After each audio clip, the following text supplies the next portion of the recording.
में कई राष्ट्रीय महासचिव शामिल। यूपी में बदलाव के अटकलों के बीच राज्यपाल से मिले बीजेपी प्रदेश प्रभारी राधा मोहन सिंह। आनंदीबेन को सौंपा लिफाफा, मुलाकात को बताया औपचारिक। दिल्ली में घर घर राशन योजना को लेकर भिड़े केंद्र और केजरीवाल का गंभीर आरोप, राशन माफिया के साथ केंद्र। बीजेपी का जवाब, हमने घोटाला होने से बचाया।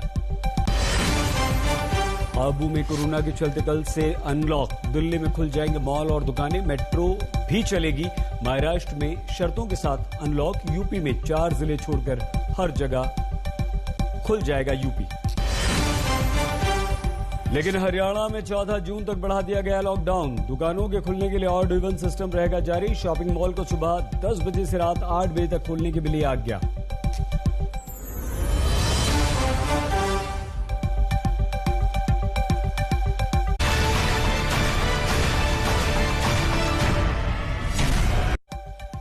नमस्कार, आप देख रहे हैं आज तक। आपके साथ मैं हूं सईद अंसारी। मध्य प्रदेश, उत्तर प्रदेश, राजस्थान जैसे कई राज्यों के बाद अब अनलॉक की बारी राजधानी दिल्ली और महाराष्ट्र की भी है। दोनों राज्यों में कोरोना ने कुछ हफ्तों तक भीषण कहर बरपाया। अब कोरोना काबू में आने के बाद इन दोनों राज्यों में सोमवार यानी कि कल से काफी हद तक प्रतिबंध हटाए जा रहे हैं। लेकिन रियायतों के दौर में भी बेहद सावधान रहने की आपको और हमें जरूरत है। सबसे पहले राजधानी दिल्ली में क्या क्या खुलेगा, आइए आपको बताते हैं।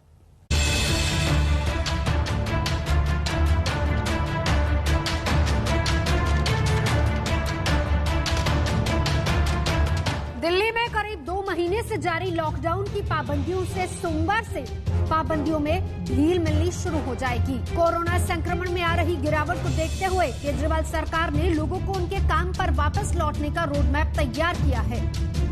इसी के तहत सोमवार से कई क्षेत्रों में छूट दी जा रही है, लेकिन शर्तों के साथ। सोमवार से दिल्ली के सभी बाजार और मॉल खुल जाएंगे, लेकिन ऑड इवन व्यवस्था के तहत, यानी आधी दुकानें एक दिन खुलेंगी और बाकी आधी दुकानें दूसरे दिन।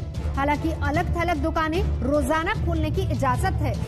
जितने बाजार हैं, मॉल्स हैं, उनको खोला जा रहा है ऑड इवन के बेसिस पे, कि आधी दुकानें एक दिन खुलेंगी, आधी दुकानें दूसरे दिन खुलेंगी, आधी दुकानें एक दिन, आधी दुकानें दूसरे दिन।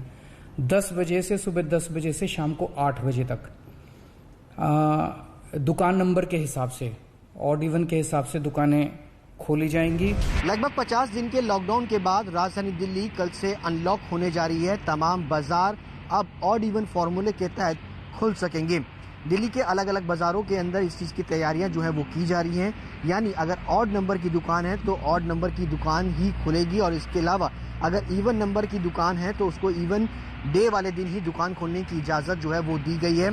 बाजार में तमाम जो व्यापारी हैं उनके लिए एक बड़ी राहत जो है वो यहाँ पर साफ तौर पर नजर आ रही है।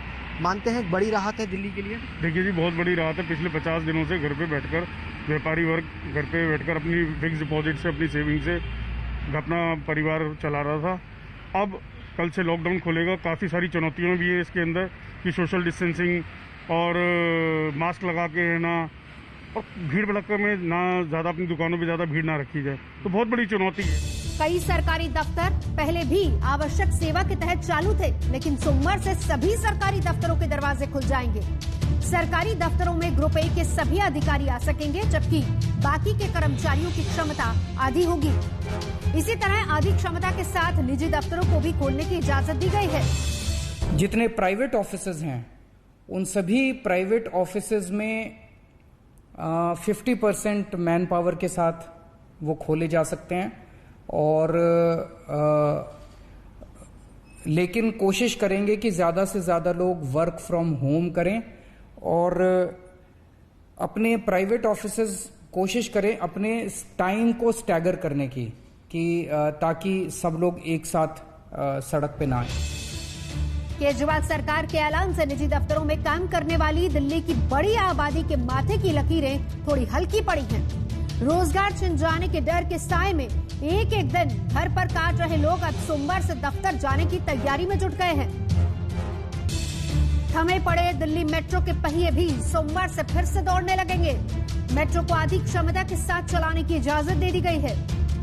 सबसे बड़ी राहत होगी दिल्ली मेट्रो का खुलना। मैं जहां पर खड़ा हूं, सेंट्रल दिल्ली के अलावा दिल्ली के जितने मेट्रो स्टेशन है कल से वो आम लोगों के लिए खोले जाएंगे। इससे फायदा उनको होगा जो लोग अपने दफ्तर की ओर जाते हैं, क्योंकि अब आधी क्षमता पे दफ्तर भी चल सकेंगे। सरकारी कर्मचारी हैं, निजी कर्मचारी हैं, सभी क्षेत्र खुलेंगे, जिंदगी पटरी पर लौटेगी, तो मेट्रो एक बड़ा सहारा होगा। बहुत राहत मिलेगी मेट्रो खुलने के बाद, क्योंकि हम लोगों को बहुत मुश्किल हुई है, बहुत ज्यादा। हम लोगों ने ओला से ही ट्रेवल कराया और बहुत एक्सपेंसिव भी रहा है हमें। दरअसल आंकड़े साफ बता रहे हैं कि दिल्ली में कोरोना संक्रमण की रफ्तार काफी हद तक काबू में आ चुकी है। दूसरी लहर में दिल्ली में 20 अप्रैल को सबसे ज्यादा 28,395 मरीज दर्ज किए गए थे, जबकि 5 जून को नए मरीजों की संख्या 114 रही। वहीं 3 मई को दिल्ली में कोरोना से सबसे ज्यादा 448 मौत हुई, जबकि 5 जून को कोरोना से जान गंवाने वालों की संख्या 60 रही। मुख्यमंत्री अरविंद केजरीवाल कह रहे हैं कि जो हुआ सो हुआ, अब उनकी तैयारी अगले संभावित खतरे को लेकर है। थर्ड वेव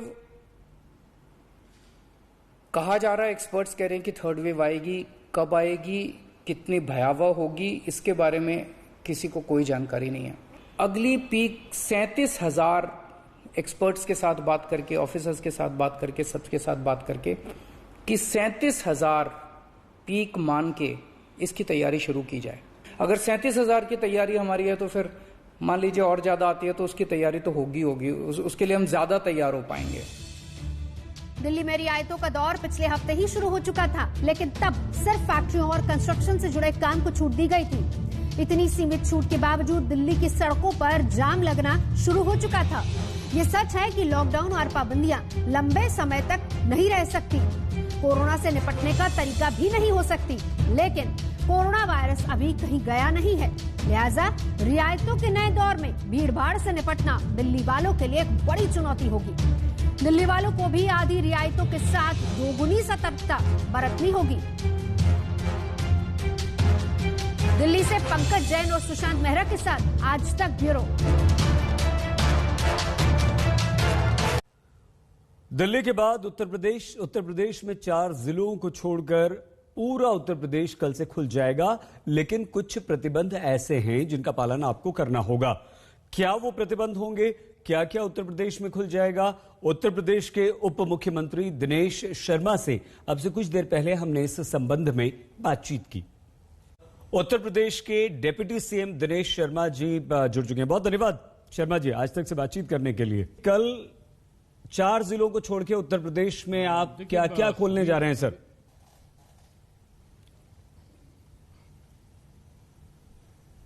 देखिए, अभी 75 जो जिले हमारे हैं उत्तर प्रदेश के, उनमें से 71 जिलों में आज तक की डेट में हमने जो दिन का कोरोना कर्फ्यू है सुबह 7 बजे से शाम को 7 बजे तक का, उसको हमने खोल दिया है।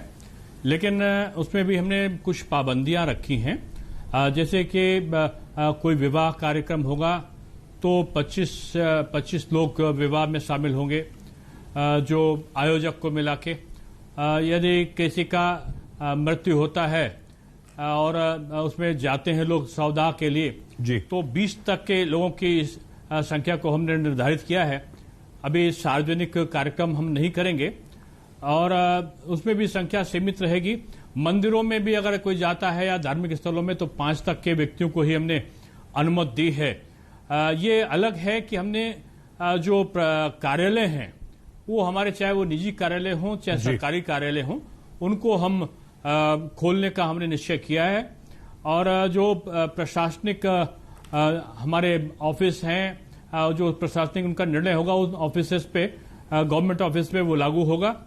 साथ में जो स्कूल होंगे हमारे, जो चाहे बेसिक के हों चाहे माध्यमिक के हों, उनमें ऑफलाइन टीचिंग नहीं होगी, ऑनलाइन टीचिंग चलती रहेगी। लेकिन उसमें जो शिक्षक हैं या जो कर्मचारी हैं उनको आवश्यकता के अनुसार बुलाया जा सकता है। वो उसके लिए अधिकृत होंगे, चाहे वो कुलपति हों चाहे प्रधानाचार्य हों या निजी विद्यालयों के प्रबंधक हों, उसके लिए वो अधिकृत होंगे। ऑफलाइन टीचिंग नहीं करेंगे। होटल खुलेंगे लेकिन रेस्टोरेंट में केवल हम होम डिलीवरी को रखेंगे जी। जो सिनेमा है, जिम है, माल है, स्विमिंग पूल है, ये सब अभी भी बंद रहेंगे। लेकिन जो शॉपिंग कॉम्प्लेक्स है जहां पे बिक्री का प्रयोजन है वो खुला रहेगा।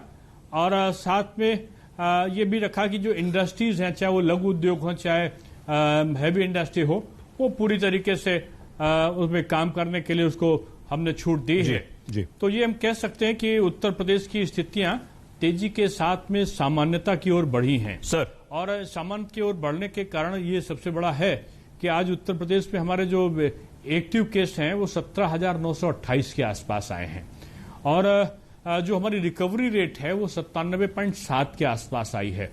24 घंटे की अगर हम पॉजिटिविटी रेट देखें तो 0.4% के आसपास आई है जी। अगर तब शुरू से लेकर अब तक की जो पॉजिटिविटी रेट देखें यूपी की तो 3.3% के आसपास है। लेकिन ये जो निजी ऑफिसेस हैं, क्या उन लोगों के लिए आपकी कोई गाइडलाइंस है? क्योंकि वहां एक बड़ी शंका होती है, जो कर्मचारी होते हैं उन्हें लगता है कि हमें थोड़ा सा और अभी एहतियात रखना चाहिए, हम ऑफिस ना जाएं, लेकिन उन पर दबाव आ जाता है कंपनी ओनर्स की तरफ से कि नहीं आप आइए।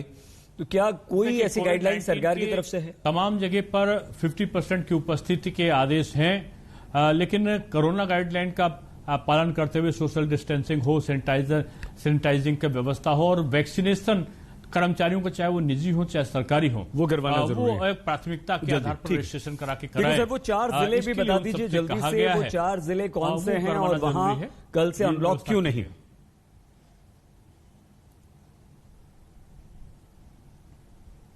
देखिए, लखनऊ, मेरठ, सहारनपुर और गोरखपुर ये 4 जिले हैं जहां पर अभी 600 से ऊपर केसेस आए हैं। गोरखपुर में 700 कुछ केसेस हैं, तो मुझको लगता है कल तक उस केसेस में वहां भी हट जाएगा। 3 जिले हमारे रह जाएंगे। मंगलवार को हम लोग फिर एक बार बैठेंगे इन 3 जिलों के बारे में। तब तक अगर केस आते हैं तो हमको लगता है कि मंगलवार तक स्थितियां पूरे प्रदेश में जो कोरोना कर्फ्यू की स्थिति है वो बिल्कुल सामान्य सी हो जाएगी। बहुत धन्यवाद दिनेश जी। दिनेश शर्मा जी, उप मुख्यमंत्री उत्तर प्रदेश के, आपने बहुत विस्तार से जानकारी दी। कल से 4 जिलों को छोड़कर उत्तर प्रदेश पूरा खुल रहा है। बहुत धन्यवाद आज तक से बातचीत करने के लिए दिनेश शर्मा जी। उत्तर प्रदेश में लॉकडाउन में छूट का दायरा लगातार बढ़ रहा है। कल से कुल 71 जिले रियायतों की सूची में शामिल हो जाएंगे, लेकिन राजधानी लखनऊ को अभी राहत नहीं है।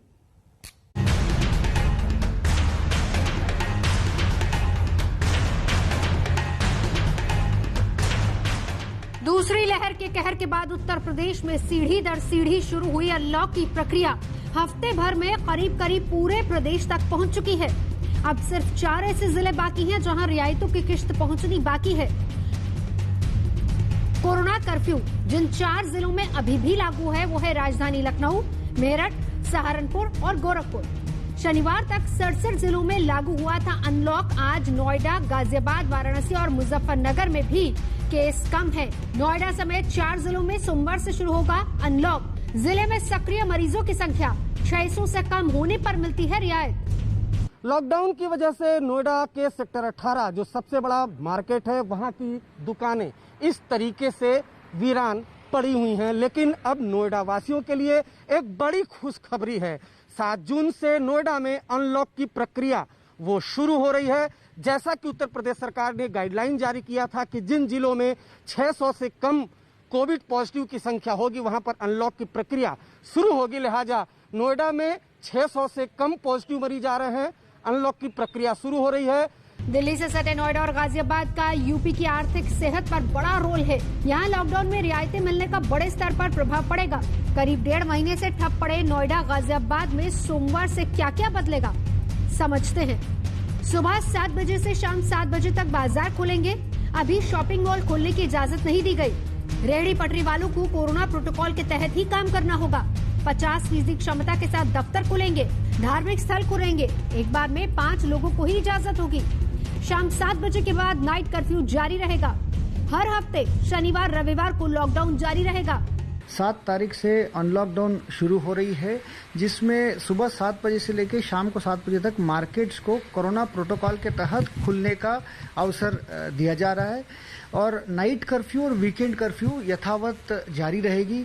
प्राइवेट ऑफिसर्स को और इंडस्ट्री को विस्तृत गाइडलाइन दिया जा रहा है, जिसमें प्राइवेट ऑफिसर्स को खास तौर पर एडवाइजरी जारी किया गया है कि कोई भी लक्षण युक्त व्यक्ति को वो दफ्तर नहीं बुलाएंगे। रेस्टोरेंट से अभी सिर्फ होम डिलीवरी की ही इजाजत है। जिम, क्लब, स्विमिंग पूल बंद रहेंगे। ऑटो में सिर्फ 2 लोग ही सवारी कर पाएंगे और ई रिक्शा में 3 सवारियों को इजाजत होगी। नोएडा से अरविंद ओझा के साथ आज तक ब्यूरो। उत्तर प्रदेश के बाद आइए आपको महाराष्ट्र लिए चलते हैं। कल से यहां भी अनलॉक शुरू हो रहा है, लेकिन यहां कोरोना की स्थिति के हिसाब से अनलॉक के 5 लेवल तैयार किए गए हैं, जिसके तहत महाराष्ट्र के अलग अलग जिलों में छूट का दायरा भी अलग अलग होगा, लेकिन छूट आपको अवश्य मिलेगी। कभी न सोने वाला शहर महीनों से सांसें थाम कर सन्न बैठा है। न सिर्फ मुंबई बल्कि महाराष्ट्र ने कोरोना वायरस का वो कहर देखा कि जिंदगी की रफ्तार पर ही ब्रेक लग गया। देश के कोरोना चार्ट में शुरू से अब तक सबसे ऊपर रहने वाला महाराष्ट्र टॉप पोजीशन पर तो अभी भी बरकरार है, लेकिन संक्रमण के आंकड़े पहले से काफी कम है, लिहाजा थोड़ी रियायत की गुंजाइश बन रही है। उधर सरकार सोमवार से अनलॉक की प्रक्रिया शुरू करने वाली है। संक्रमण की स्थिति के लिहाज से ही अनलॉक का 5 लेवल तैयार किया गया है और सभी जिलों में रियायतों का दायरा भी इसी आधार पर तय होगा। लेवल 5 का मतलब है इस लेवल के जिलों में संक्रमण दर काफी ज्यादा है। इससे कम संक्रमण वाले जिलों को केवल 4, 3, 2 और 1 में रखा गया है। अनलॉक के 5 लेवल का आधार कोरोना के केस और खाली ऑक्सीजन बेड को ही बनाया गया है, यानी जिस जिले में जितने कम केस वहां उतनी ज्यादा रियायतें। जो अनलॉक की प्रक्रिया शुरू हुई उसमें 12 जिले ऐसे हैं जो ग्रामीण के छोटे छोटे जिले हैं जहां पे पॉजिटिविटी 5% से कम है।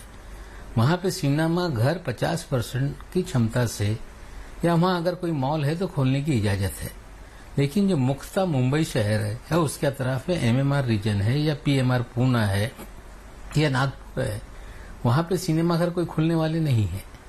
वहां पे 50% क्षमता से ही सरकारी और निम सरकारी कार्यालय खुलेंगे। आंकड़ों पर नजर डालें तो फिलहाल महाराष्ट्र में हालात काबू में है। 19 अप्रैल को राज्य में सबसे ज्यादा 68,631 नए मरीज सामने आए थे, जबकि 5 जून को यह आंकड़ा 13,659 रहा। इसी तरह कोरोना से मौत के आंकड़े नीचे हैं। 24 मई को 1,320 लोगों ने अपनी जान गंवाई, जबकि 5 जून को 300 लोगों की जान गई। हालांकि महाराष्ट्र में अनलॉक की प्रक्रिया पर भ्रम की स्थिति बनी हुई है, जिसे लेकर सियासत भी खूब हो रही है। मुंबई से मुस्तफा शेख के साथ आज तक ब्यूरो। इस बुलेटिन में फिलहाल इतना ही। कल से अनलॉक जरूर देश हो रहा है, लेकिन आपको अभी ये बिल्कुल नहीं भूलना है कि कोरोना का खतरा बरकरार है। बेपरवाह मत होइएगा। देखते रहिए आज तक।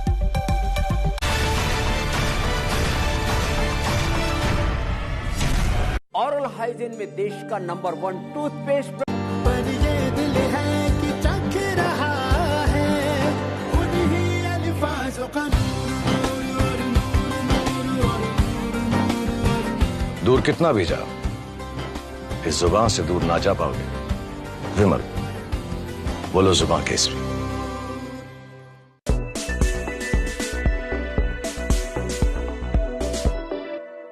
सोचिए जरा, जब आप पाई पाई इकट्ठी करके सोना खरीदते हैं और आप उसी सोने को बाजार में बेचने जाएं और आपको पता चले कि जो सोना आपने खरीदा है वो तो नकली है या फिर मिलावटी है, तो क्या होगा? बहुत बड़ा धक्का लगता है। तो इन तमाम चीजों को, इन तमाम परेशानियों को रोकने के लिए और कम करने के लिए सरकार ने हॉलमार्किंग अनिवार्य कर दी, यानी कि सोना जो आप खरीदेंगे उसमें हॉलमार्किंग जरूर होनी चाहिए। बिना उसके सोना न तो बिकेगा और ना ही आप खरीद पाएंगे। ये आपकी सेफ्टी के लिए ही